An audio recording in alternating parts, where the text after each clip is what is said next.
This is episode 73 with Dilshad Mehta. Welcome to the Quarter Life Comeback Podcast, the show that empowers you to become the hero of your life's journey. With your host, Bryant here.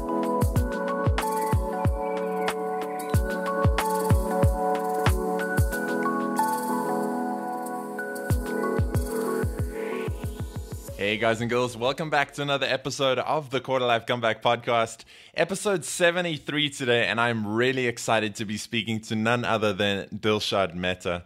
Now, before we get into the episode, a shout out to today's sponsor, and once again, it is Optimize. Optimize is the best $10 I spend every month, and for that low fee, you get access to the greatest wisdom and personal development content ever created, compiled into bite-sized chunks via daily plus ones, philosopher's notes, masterclasses, and interviews with the authors themselves. Once again, it's the best $10 I spend every month, and you can find out more about that at bryanttier.com/optimize. Right, on to today's episode, and Dilshad Mehta is an intuitive reader, ecstatic poet, crystal junkie, and a lifelong student of mysticism. Her mission is to make spirituality accessible to everyone and educate the world on how intuition is a completely normal skill to have. Dilshad places a non-negotiable emphasis on a balance between spirit and everyday humanness. As a result, she's invented her own method of crafting intuitive or psychic readings for her clients while guiding them on how to integrate the reading into their daily reality. Now, Dilshad also shared a live card reading for us right on the interview, so make sure you listen in to check that out.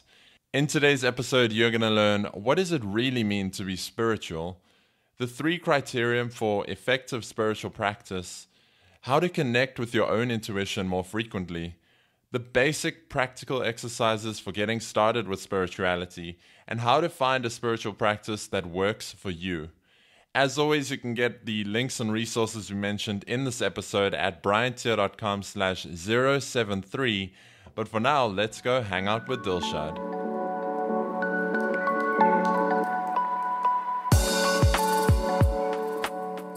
Welcome back, everyone, and a big welcome to today's guest. I'm speaking to Dilshad Mehta. Dilshad, welcome to the Quarter Life Comeback. Hi, Brian. I'm excited. Yeah, I'm really excited to have you on too. We connected, I think you reached out after the episode with Hannah Beer. And, you mentioned that this is a topic that you're really passionate about as well and that you help a lot of people with. And the topic that I'm talking about is spirituality. And I'm really excited to get into that more today. I know when I interviewed Hannah, I said it's a topic that I haven't really covered much, but one that I think is really important. But before we get into that, why don't you let people listening know a little bit more about you and your quarter life story? Yeah, sure. So I think it all started when I was 17 and I left home, which was India, to come to the United States to be in college. And what ended up happening was that all kind of the conditioning and the expectations that not just it was more of the culture of India, I think, is where people, if you're not an engineer or a doctor or an accountant or any of these seemingly important jobs, it's kind of like you don't have much to you. And so I kind of took that with me into the United States when I moved to university.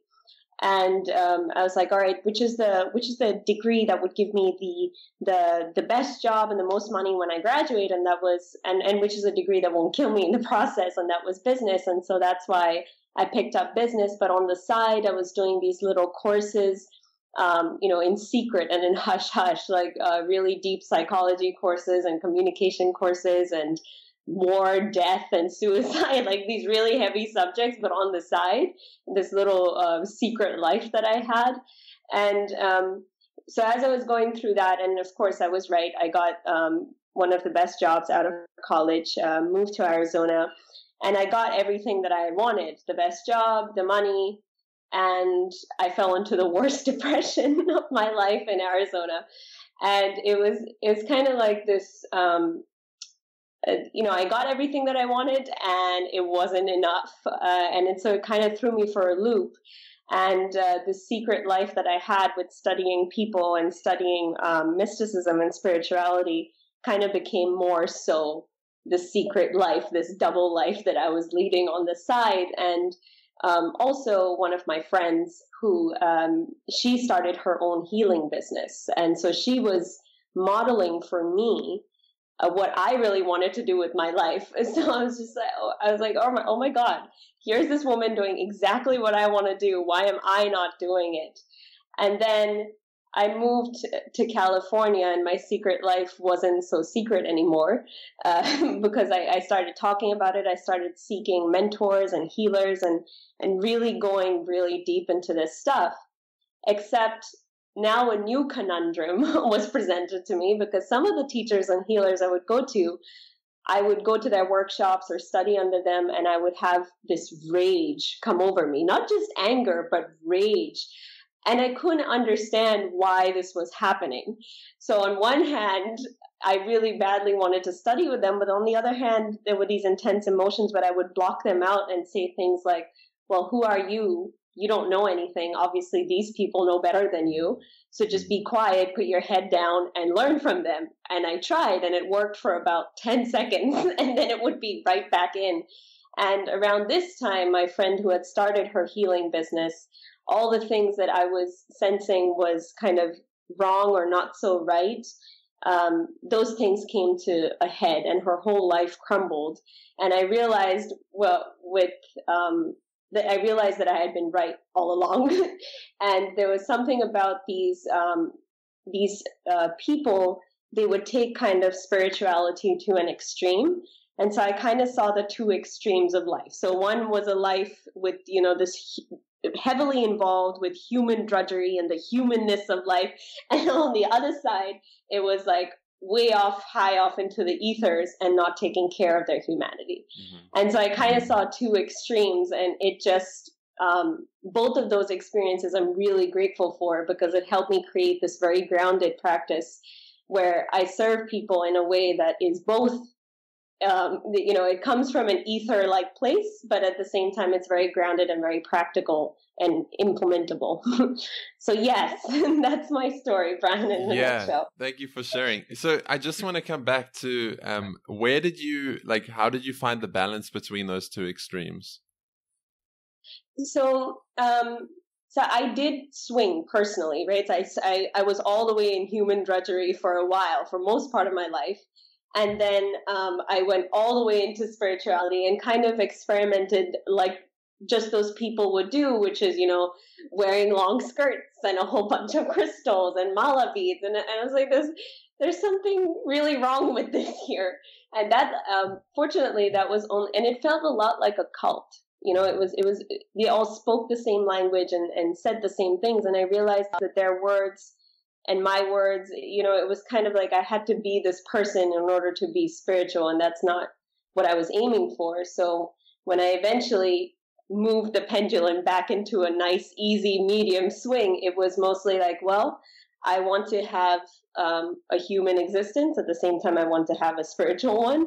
So bring in spiritual practices into my everyday life. So it can be anything from meditation to oracle cards to crystals, but at the same time, making sure that I'm actually putting it into practice in my daily life. So using the intuition as opposed to just living in it and staying in there. Yeah, I love that. And I do want to come back to sort of practical exercises that people can do sort of later on in the end. Yeah. But I love that you bring this up, because I think spirituality has got such a bad rap for being like kind of woo-woo and out there and very esoteric. Yeah. And actually, I think it's like, it shouldn't be like that at all. And even like the things with the crystals and the cards and stuff, it looks really out there and foreign.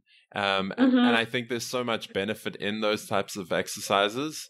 But it's just like they come across so esoteric that people just kind of rule them off straight away and think that you have to be a certain type of person to do that. What would you say is your definition of spirituality? I think spirituality for me is a direct personal, deeply personal. So not being, you can't repeat it with someone else. So it's a direct personal connection to yourself, which is like saying a direct personal connection to spirit. So it's the same thing, whether you want to call it God, whether you want to call it yourself, whether you want to call it your subconscious, whether you want to call it teacup. And it's the same concept applied. And eventually you will get to a point, the more you connect to yourself, you will feel a slightly different force than yourself. But that can come later, or it doesn't have to come at all. But it's a deep personal connection to yourself. And you know what I always say whenever I do spiritual work, or even if I get anything from a psychic reading or whatever that might be, it's basically comes down to three criteria. You know, is it accessible? So is the language, is everything that is being said to you, is it accessible, or is it something that makes you even more confused and more like, all right, I don't understand what this means. Like if I use the word goddess and energy and gut feelings, do you understand that or do you not? So is it accessible? Is it normal? So, spirituality, and, I always say everybody's psychic and everybody's intuitive. And so it's perfectly normal to have this skill, just like you don't question your breathing. You don't question this particular area of your life. The only difference between you and me is I have practiced and practiced and practiced for a long, long time. So that's it. That it's completely normal. And the third thing is it useful? So, like Brian, if I told you, in a past life, Brian, you were a merchant who sold beads, you would just sit there and be like, okay, you would have one of two reactions. All right, great. Or two, if you are, what I fondly call these people past life junkies who just love to know about their past life, but it's all information and no wisdom behind it because it's not applied. So if I told you, all right, you're a merchant who sold beads, but, you had like this great ability to sell. And for some reason that's blocked here, and this is a way to unblock it, and this is what you can do. So now that makes more sense. And in that sense, I didn't even have to tell you about your past life. You know what I'm saying? Yeah. So this is like my criteria now as well when I seek out mentors and healers should I need them. Mm-hmm. I love that. I'm wondering, you mentioned that, connection to spirit is the same thing as connection to self. And when we were chatting before the call via email, you said that this is one of the biggest problems or biggest wounds of our generation is that lack of connection to self. And you mentioned an outward in versus inward out. I wonder if you could just explain that a little bit more. Yeah. So I've noticed this just growing up in general, that before someone even and I did this too a lot, but it was easier for me to see it in other people. It's this way of walking around the world that you don't even consider how you feel about things or what you really want, and are you really working towards it. So you say you want freedom, and then you do all these things that go against that basic quality because you are conditioned, or you for a very long time by society, by friends, by family, and by yourself to go in a different direction that's opposite to that. But you won't even take the time to understand what freedom even means to you. What does that look like in your life? In spirituality, they'll call it a visualization practice, or, writing down your soul or whatever, but it's just basic consideration. What do I really want? What do I really want to do? And how can I get there? And that simple act is you connecting to spirit, or you connecting to yourself. And this whole outward in approach is kind of like, okay, bright, shiny object out there, I'm going to go get it. And not even consider for one moment whether that's going to be useful to me, whether that's something I even want. And, like my friend who I was so lucky in my life, she was the only person in my whole life who modeled for me what I wanted. But everybody else in my life up to that point had modeled what I didn't want, but it looked good on the surface. So I went after it. Oh, cushy job, okay, traveling all over the country, accumulating points and stuff, that's the high life, great. But never considered for one moment whether I wanted to do that. And it was only when my friend did that, it came as such a big shock that I had to sit with it for a few months before I could even acknowledge that this is what I wanted. So that's kind of an example of what I meant by that. Mm-hmm. And how can people listening, I'm sure social media has a part to play in that disconnection, but how can people listening, get more connected to that sort of own self? Yeah, so there are so many different ways, and this is where I can get super geeky. But if you just do if you start by just doing a little pause before you take an action, before you make a decision, and you do a little pause, is this something I really want? Or why am I doing this? Why am I really doing this? I mean, just that simple act is enough. It'll kind of shift things around. But, I've always said that there are different types of people, If you are someone who loves to write, keep a diary. Do an appreciation journal. Those are amazing because that puts you in a totally different vibe, and it trains you to look for the good stuff, which automatically attracts more good stuff to you. So that's awesome. But the simple act of keeping a diary, it's so underrated, because when you look back at a year's worth of all the stuff that you wrote down, you realize, oh my God, I am intuitive. Oh my God, I wonder why I didn't do that. Or, oh my God, I did this. And you can look at it. It's like a record of your personal spirit for a whole year. But keeping a diary is viewed as being silly, or, in some cases too girly. I've had guys tell me that before. And the thing is, you don't have to write it down. I mean, there's a beautiful app. It's called Day One. And it's an amazing app, and it's on your phone, and it can connect everywhere else. You can make this super simple. I feel like just people make it hard, Mm-hmm. And then if you're a visual person, oracle cards are great. They're super easy. A super easy oracle card deck by Doreen Virtue, like a butterfly oracle card deck, and just pull out one card a day. And even if you think it's woo-woo, just go ahead and pretend that card that you pulled out was meant for you for a specific reason, and go about your day looking for proof of it. And then at the end of the day, come back and see, all right, where could I have used this card, or where did it come up? And that simple act is enough, because, and then if you're someone who loves to read, E Squared by Pam Grout is a beautiful book that'll help you experiment with energy, so you can actually see it. Like you get a lab report and you can do energy experiments, and those are great. And also women who run Behooves, there are like so many different ways, depending upon the type of person you are. If you love to take personality tests and quizzes, there's the Enneagram, which is a personality test I will stand by and live and die for the rest of my life. It is amazing. But, there are all these different ways in which you can really connect to what you want to connect to. But I can recommend a whole flurry of them. But at the end of the day, every technique is made to do one thing and one thing only, is help you to pay attention. Mm-hmm. I love That's it. Whether you're paying attention to your spirit, whether you're paying attention to the signs, whatever it is, every technique helps you pay attention. So whether you're doing oracle cards or psychic readings or meditation, you're just paying attention. And so that is what I would say to that. And and if you're someone who loves to watch TV shows, Penny Dreadful. Amazing show filled with every single spiritual symbolism that you can possibly imagine. And, that will get you on the path too. Nice. I'm going to have to link up all of these in the show notes.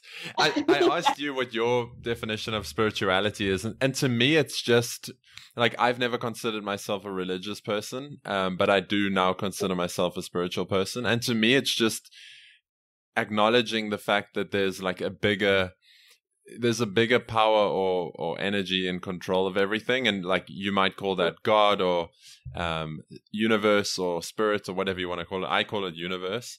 And I love, I can't remember where I saw it. It might have been on an article you'd written or on your website. You said that the potential of your life will grow exponentially when you start working with the universe instead of trying to work without it. And I'd love to hear your take on sort of people who try and do it alone and think they can just figure things out on their own versus like actually co-creating with the universe. And maybe some examples, like 1 or 2 examples you've seen of this too. Yeah. So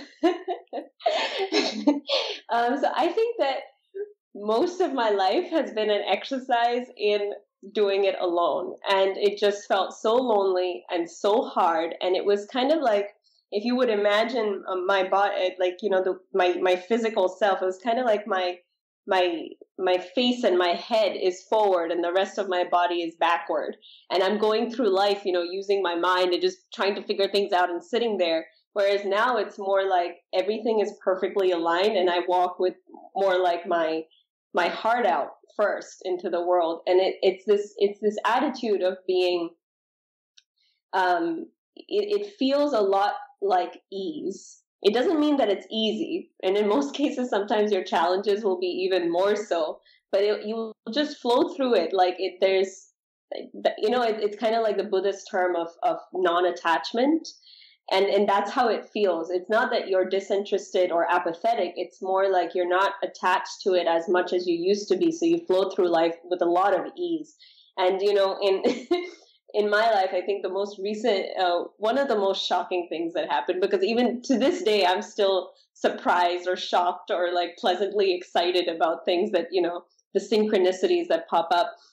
So for example, I have a buddy coach, and we exchange coaching services and we exchange readings and stuff like that. And I presented her with this problem, and basically it just came down to more meditation.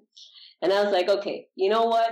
That's it. I don't want to do any more meditation. I am done. I don't want to do any more of this. I'm done doing this kind of stuff, because meditation sometimes really irritates me because I don't want to sit quietly for that long. Which is so refreshing to hear from a spiritual person. Yes. No, and I'll talk about that in a minute. But, you know, I'm sitting there and I'm like, all right, you know what? And I was doing an energy experiment. So I was like, you know what? Just give me a sign. Just tell me what to do, universe, you know? And of course it was a lot more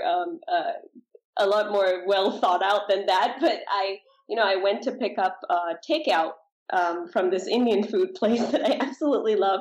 And I'm driving along, and all of a sudden a car cuts in front of me. And, you know, I'm about to honk my horn, and and you know, because the car cut in front of me, I immediately paid attention to it. And right in front of me, their license plate, I shit you not, their license plate was MEDITATH, meditate. And I'm sitting there, like, are you kidding me? And I had to call her up. I was shaking so hard because I was just so excited, you know, because I still get so excited and I love getting excited. And I called her up, and she was sitting there just being like, you're kidding me. And I was like, here's a screenshot if you don't believe me, you know. And so we just sat there on the phone for like 2 minutes, completely silent, in the state of awe and wonder at the universe, you know. But it's stuff like that, you know, signs that come across your way. Yeah. And then also now, so that's one example that recently happened that I can think of. But, you know, to this day, every single morning when I wake up, there is at least a 5-minute meditation. And there is at least a card, like one card I pull every day. And I write in my journal every day. And I also write a lot of poetry. So that forms my stuff of journaling and connection. And also, like, I will sit there and go about my day, you know, doing energy experiments just for fun. So I do all of these things that I practice, but I do a variety of them, and I don't do them all at once, but I stagger them. So these are the kinds of ways that I mean. I love the fact that a car that cut you off had the number plate meditate. Yes, and I would have listened otherwise, right, Brian? Like, I would not have seen their license plate. And you know, there's a lot of people listening that would probably, and like, you know, just the general public, I think, that would say, oh, but that's just a coincidence. And like, you know, stuff like this is, it's not super connected, and it's just, you know, it's just lucky. And I'd love you to answer that by, I know you wrote an article that kind of went viral on Mind Body Green, about the white cat, and I'd love you to tell the story about the white cat, because if this is a coincidence, then I don't know. Right. One of my ex-boyfriend, he was an atheist, so I got that all the time. And it's fine if that's how you think, but then, it's kind of like Einstein's play on the words, either everything is magical or nothing is. To me, either everything is spiritual or nothing is. So everything is a sign or nothing is. And that's how I want to set the stage by saying that first. Now, the white cat story. So this is too good. So let's see, where do I start? Okay, so beginning of February, me and my ex-boyfriend, we broke up, and he lived with me at the time, and and I had the door wide open as usual, because I just had my apartment door open all the time just to let fresh air come in. And I'm sitting there, writing a poem, or I don't even know what I was doing. And I was very intently focused on it. So it wasn't like I was distracted or looking all over the place. I was very intently focused on it. And all of a sudden, I just feel something staring at me. And I look on my left, and there is this white cat with some black on it, but it was sitting there, like giving me the death stare right in front of my door, and it was taking the biggest poop right directly on this love portal that I had built for me and my ex-boyfriend when we had moved in together into this apartment. And, I can explain what a love portal is later on, but basically there are three things that are extraordinary about this, because it was on Valentine's Day, which is the day of love. This black and white cat was taking the biggest poop, not to the left, not to the right, not to the center, not to the back, but the biggest poop directly on the love portal. The love portal was not visible. Nobody knew that love portal was even there. It had been untouched for a whole year that we were living together. It's underground, so you can't see it. And this cat took the biggest poop right on the love portal. And nobody in my entire life, not even my best friend or anybody else, knew that I had created this love portal, not even my ex-boyfriend. And this particular love portal, it sits right in front of my front door. So it's very close to my door, so no animals ever come to it. So I just sat there laughing hysterically. And the reason why it was so funny to me was because I was sitting there just being like, I just need a sign. I just need a sign. And I was doing this for a week. I just need a sign. And so I did that. I looked at this cat. I laughed. I thought it was hilarious. I took a picture. I wrote it down in my journal. And then I said, oh, it's just a coincidence. I did that. I totally did that. I said it was just a coincidence. So fast forward 3 weeks later, one of my most trusted psychic friends, I'm getting a psychic reading from her, and we're about to end the session. And all of a sudden, she, within a very puzzled, very confused tone of voice, like, you have to appreciate this. Like, I confuse even psychics sometimes, and it's amazing, because they're sitting there, and she's sitting there and like, Dilshad, I don't understand what this means, but I have to say this to you. And I was like, okay. She's like, I just keep seeing this white and black cat. And I don't know what that means, but I just have to tell you that I keep seeing this cat. And so I just sit there in complete silence, and then I tell her the story, and she goes, Dilshad, I don't even know what to say to that. And I was like, yeah, sure. And so now I can't say it's a coincidence, but, I start doing a reading for my month as usual, and there are cats all over my reading. And so I start going deeper into the meaning of the cat. I start doing a whole lot of feminine spiritual work, and that just took me to so many different places after that. So it wasn't just a sign about, me and my ex-boyfriend. It was about a sign of a whole lot of other things that the cat is usually associated with. Mm-hmm. So that was one of the most... Yeah, man, you can't make this stuff up. Yeah, no, and I have the pictures, I have the proof, I have everything. So, yeah, I can't make this stuff up. I love it. And for people, like, I want to come back around now to, for people listening, like, we've spoken about cards and crystals and a whole lot of stuff, but I want to provide some really like practical sort of great starter kind of practices that people can use to do some sort of basic spiritual work. So whether that's meditation, and I'd love to hear what your sort of meditation practice looks like, or maybe some sort of cards or something like that. What are some basic practical things people can do?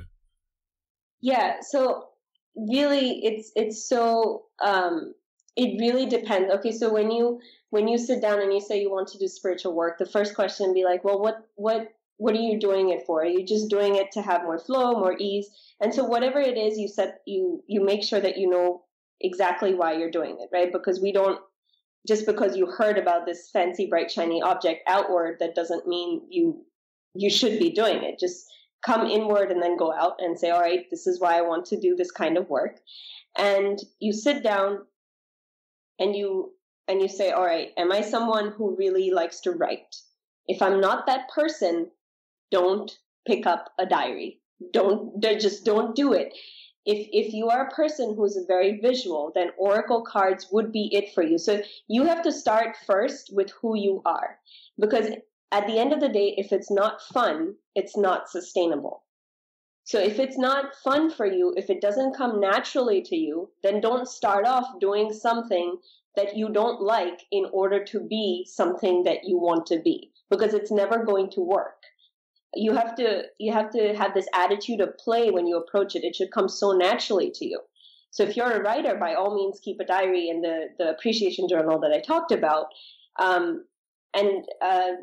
But if you're someone who's visual and you like visions, you pull out a card a day, and then you go from that perspective and walk around your day asking, how can I use this card, or how I wonder how this card is going to show up in my life. And then you either write down your observations, or you can even, I have a friend who instead of writing stuff down, she will record her voice talking every day for 5 minutes, because that's easier for her. She hates writing. So simple basic practices like that. So meditation is crucial, especially with what I do, because I'm constantly, kind of going up, so to speak. Not up, but I need to kind of have a solid base. So meditation is really important for me. And so I focus a lot on chakra meditations. But people who don't even know what a chakra is, for them, why do a chakra meditation? Instead, do a meditation that's a short 5-minute guided meditation where someone's guiding you to breathe a certain way, not necessarily putting visuals in your head, like pretend you're in a garden and stuff like that, although you might start out that way. But it all starts with you. Where are you? Who are you right now? What do you really like to do? And then go from there. So if you're someone who loves to read, then you should pick up a book. And, like I said, E Squared by Pam Grout, or Women Who Run with the Wolves by Clarissa Piccola Estes. And those books will put you in this place of being where you will automatically then start to want to do other things like meditate, oracle cards, or do a diary and stuff like that. But, it's all about the entry point. And the entry point is the part that's most fun for you.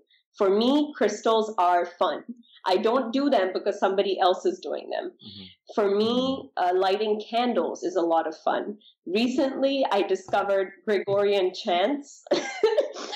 And, I don't know if you know what those are, Brian, or your listeners know. I can only imagine. So they're Gregorian chants, and I love them. And they put me in a meditative place almost instantly. Now, anybody else would be like, well, no, that's stupid, but that's what I do. And I just do whatever feels best to me. And so that's where I start. So it just depends upon you, and these little initial practices will get you to where you want to be. Now, I will say, though, if you're someone who has never who's so skeptical that you can't even kind of get past that block, then I would say for you, your biggest task is proof. So you want proof, right? So if you want proof, what I would recommend is go take a psychic reading from, from 3 solid intuitive readers or psychics or whatever, from 3 different people, and go get a reading and see what happens.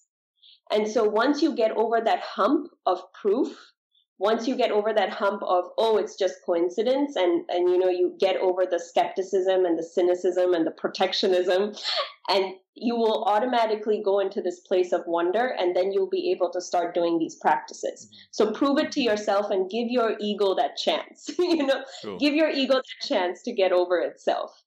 So yeah. Cool. So getting clear on why we want to do some sort of spiritual practice, and then figuring out which method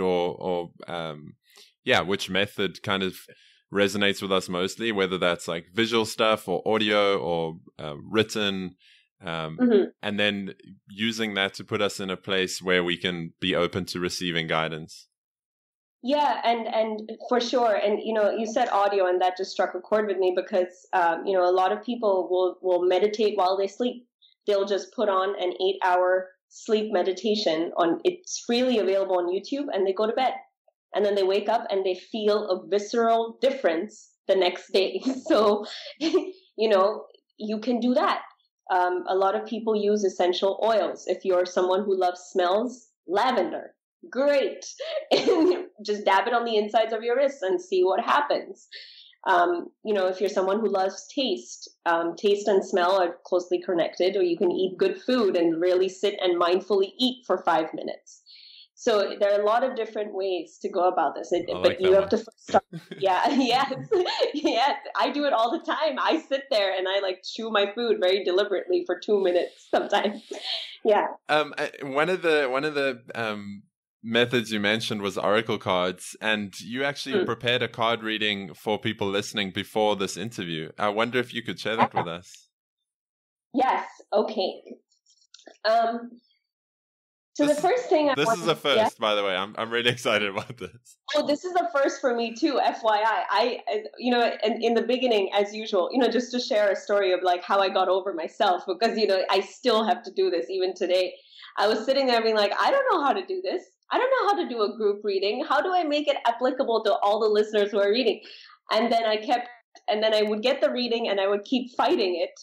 And then I got signs along the way to stop fighting it and just say what I needed to say. So it's so funny, but I just had to go over that hurdle myself just recently. So this is, so in order for it to be both general and specific, I specifically said, it's the listeners of your podcast who are looking for guidance. And so that's the intention that I set. And it starts off like this. So it's undeniable that you feel like you're in a hard place, and you have concrete reasons why you feel that way. So it's not like you're imagining things, or you just have an emotional problem. You actually have reasons, very good reasons, why you feel like you have struck hard times, or you're in this place where it feels a little lost. And in that case, what I'm going to ask you to do is to just understand the metaphor of a rose. So if you were to contemplate a rose for a second, you have a flower, and then you have the thorns. And a lot of people, they kind of mistake that for being, when you're in love, it's very, there are thorns in love, and it's, and all this stuff. But really, the symbol of the rose is meant to be a symbol of balance, which is you have your love, and then you have power, and both are equal in balance. When you're too much in love, so to speak, and you're only doing things from a heart place, I'm only going to follow my love and all of my passions and all of that, then you can tend to be easily victimized or feel like a martyr all the time.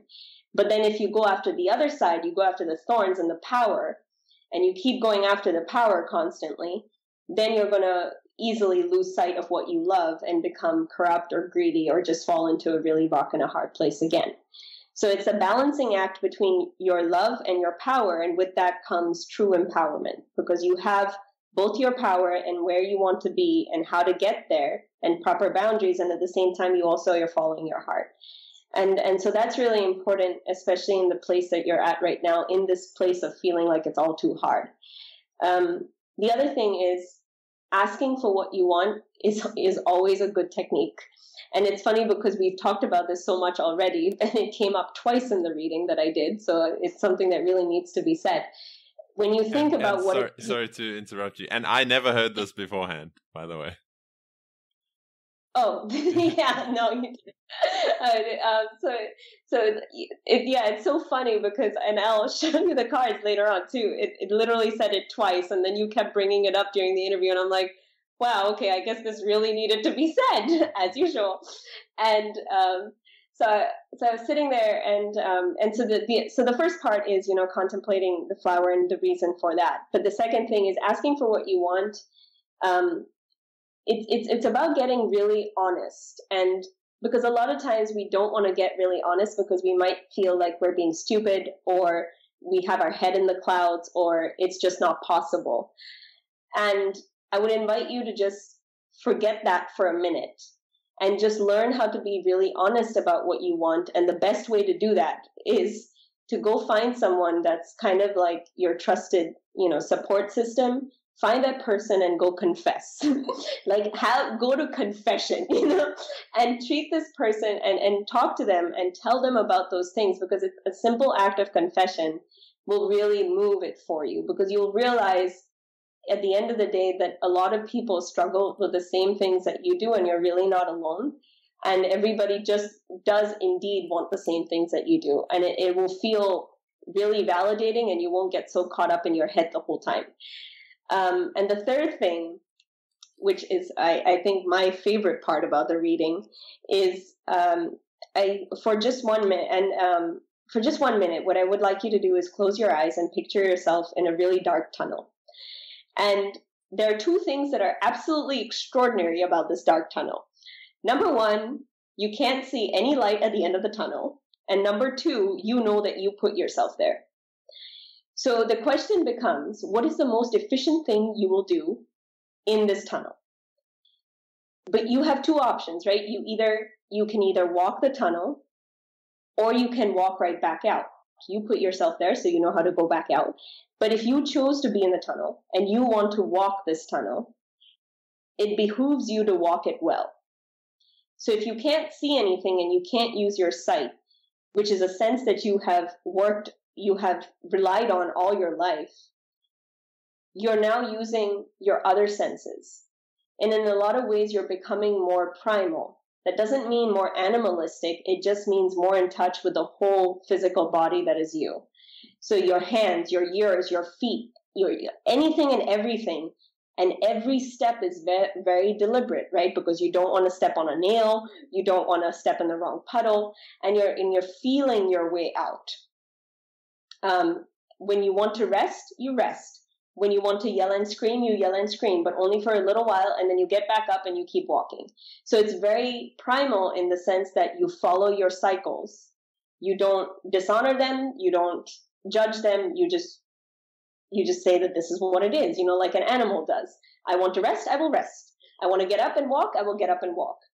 And whatever tools you find along the way, whether it's a pipe, whether it's even another human being you meet in this tunnel, you will gather those resources and you will pick it up. You will use the pipe as a crutch. You'll use somebody else to talk to and bounce ideas off of them. So again, you're very primal in that sense. And so this is the only way to walk the tunnel. And if you're not willing to do this, if you're not willing to walk it well, then the most efficient thing you can do is just turn around and walk right back out. And now as you're going to as you're walking through the tunnel, now what is the conclusion to the story, right? You walk this tunnel, and at the end of the tunnel, guess what? There was never any light. It's a dead end. And you stand there and you're like, well, what the hell? It's a dead end. Why did I even walk this tunnel? So you turn around and you walk right back out anyway, but this time, because of the resources you've gathered, because of the whole new set of skills you've learned, you're a completely different person when you're outside. And you might see that your circumstances have changed because of it, or they are the same circumstances, but you're reacting very differently to it. And so And so this is so if you were to put it into a little more actual context, just to give you one quick example for this, is that, let's say that let's say the act of stepping on a nail, right? You're in the tunnel and you step on the nail. You can do one of two things. You can either be responsive or you can be reactive. You can step on the nail and say, ouch, this hurts, and cuss and stay there and complain and cry and keep the nail in your foot and keep walking and cussing the whole time. That's a reactive person. Or you can be responsive. You can say, ouch, that hurts, because no matter what, a nail in the foot hurts. And so you sit there, you nurse the wound, you take the nail out, you wait for it to get a little better, and then you pick up a crutch like a pipe and you keep walking if you want to, or you rest for a while. So that could be a person that pisses you off. That could be someone who has betrayed you. That could be something that's not working out. You sit with the wound first. You feel the wound out, and then you walk a little bit. And so this is, it's a lot of metaphor, but I think this needed to come out in this way for that reason. So in summary, remember the rose. Secondly, go to confession. And third, if you're going to walk the tunnel, walk it well. It's so, I love that. And it's so crazy. And again, for people listening, that's the first time I've heard that. And when you mentioned like putting lavender oils on your wrists, I immediately like in the split second thought, like, what oils would I like? And like, what fragrance would I like? And it was rose that came to my head. Wow. Yeah, I know. It's just a coincidence, though, Dilshad. It's just a coincidence. Yeah, and it's funny though. Rose oil is actually a rose oil I work with every single day, so it's always on the insides of my wrist. Yeah, red is my favorite color. So. Yeah. Oh my God. Yes. Yes. So Dilshad, I do want to be mindful of the time. But before we wrap up here, I just want to get to some rapid fire questions. Yes. The first one is, what do you wish you'd been told early in your 20s?